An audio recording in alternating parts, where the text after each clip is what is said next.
ကဲစေးပေါင်းခရညမှာမစားရမနေနိုင်မဲစလီဘူးတုပ်လေးစားပါမယ်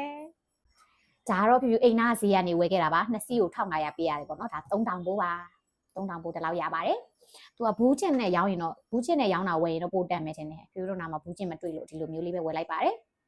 ပြပြကတစားမုံလာပြီးညဆိုလို့ရှိရင်မဲစလီဘူးတုပ်မစားရပဲမနေနိုင်ပါဘူးမဲစလီဘူးတုပ်ကစားကိုစားရမှာအဆင်ပြေပါတယ်အဲ့တော့ဒီလိုမျိုးလေးတွေတင်ပေးလိုက်ပါမယ်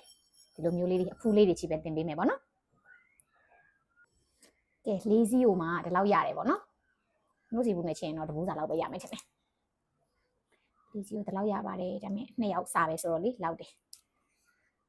ရှယ်ပဲဒီလိုအဖူးလေးတွေချိပဲရခဲ့တယ်ဘူးချင်းဝယ်တယ်ဆိုလို့ရှိရင်တော်တော်များများဒီလိုမျိုးအဖူးရင်းရင်အပွင့်ကြီးရပါဘောနော်ဒါလေးရဖြစ်ဖြစ်အဖူးသေးသေးလေးတွေရခဲ့ရဆိုတော့ကြိုက်တယ်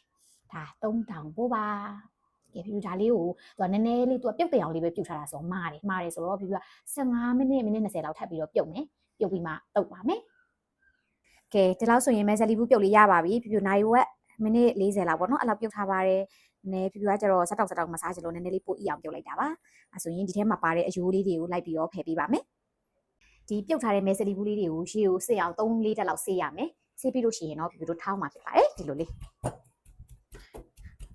ပြတော့ဒီလောက်အနေထားဆိုရင်တော့ပါပြီအဲဆိုရင်တုပ်ဖို့ပြင်ပါတော့မယ်ဒါတော့မြေပဲဆန်ကြော်ထားတာပေါ့နော်မဲဇလီဘူးတုပ်ထဲမှာမြေပဲမှုတ်ထောင်းပြီးတော့ထဲမှာပုံမှန်ဆိုတော့ဒီလောက်ကြီးကြော်စရာမလိုပြပြမှုတ်ရအောင်လို့မလို့နည်းနည်းလေးပိုကြော်ထားပါတယ်ဒါကတော့ခုနမဲဇလီဘူးထောင်းထားတာလीနော်ပြပြချင်းညာဇက်လေးတုပ်မှာဆိုတော့မြေုပ်တီးစိမ့်လေး2တောင်းလောက်ထည့်မယ်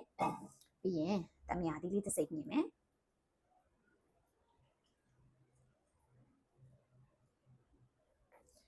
ခုနမြေပဲဆန်ကြော်ထောင်းထားတာလीထည့်မယ်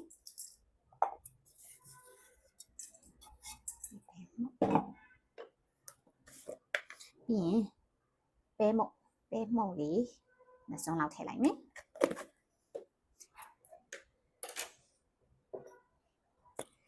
ငါပြာရည်လေးထည့်မယ်စားလေးတေးသေးလေးထည့်မယ်ပြီးရင်ဒါတော့ဒါရှိအရသာမုံမှာအချုံမုံစားတဲ့သူအချုံမုံထည့်လို့ရတယ်ကြက်သားမုံစားတဲ့သူကကြက်သားမုံထည့်လို့ရတယ်ပြီးတော့အရသာမုံကိုတစ်စုံထည့်မယ်ပြီးရင်ဒါကကြက်သွန်နီစီချက်ပါကြက်သွန်နီစီချက်လေးမှုေးနေအောင်ချက်ထားတာစနွင်းလေးနဲ့ချက်ရတယ်စီချက်လေးတစ်စုံနှစ်စုံသုံးစုံလောက်ထည့်မယ်ဒီတိုင်းကြိုက်တဲ့သူကဒီတိုင်းတုပ်လို့ရတယ်တကယ်လို့ကိုကကြက်သွန်နီစားခြင်းကြက်သွန်နီလေးထည့်လို့ရတယ်ခင်းကျင်လေးစားခြင်းခင်းကျင်လေးပြီးထည့်လို့ရတယ်ပြပြကကျတော့ခင်းကျင်လေးစားခြင်းလို့ခင်းကျင်လေးအယွန်းလေးတစ်လုံးထည့်ပါမယ်ကဲခင်းကျင်လေးတစ်လုံးလှီးပါမယ်ကဲအဲ့ဒါဆိုလို့ရှိရင်ပါဝင်ပစ္စည်းတွေအကုန်ပြီးသွားပြီဆိုတော့ပြတုပ်ပါတော့မယ်ဒီလိုမျိုးလေးနော်ဒီကိုတမအောင်နေပါမယ်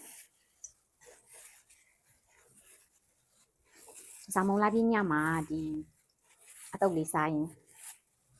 စေးပေါင်းခပါတယ်တဲ့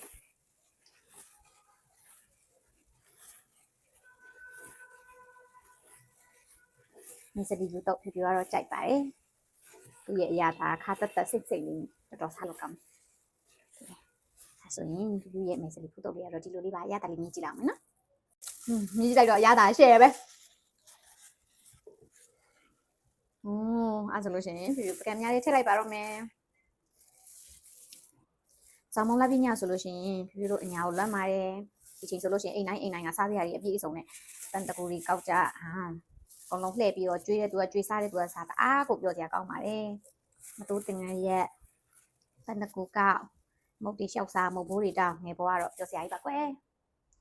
ကဲအဲ့လိုမျိုးလေးပကံများလေးထည့်ပြီးပြီဆိုရင်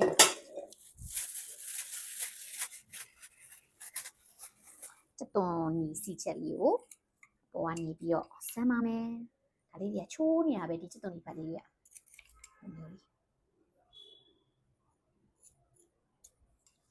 စီလေးတစ်စုံလောက်လေးထပ်လောင်းလိုက်မယ်ကဲဒီရဲ့နေစလီဘူးတုပ်လေးကတော့ဒီမှာပဲပြီးပါပြီ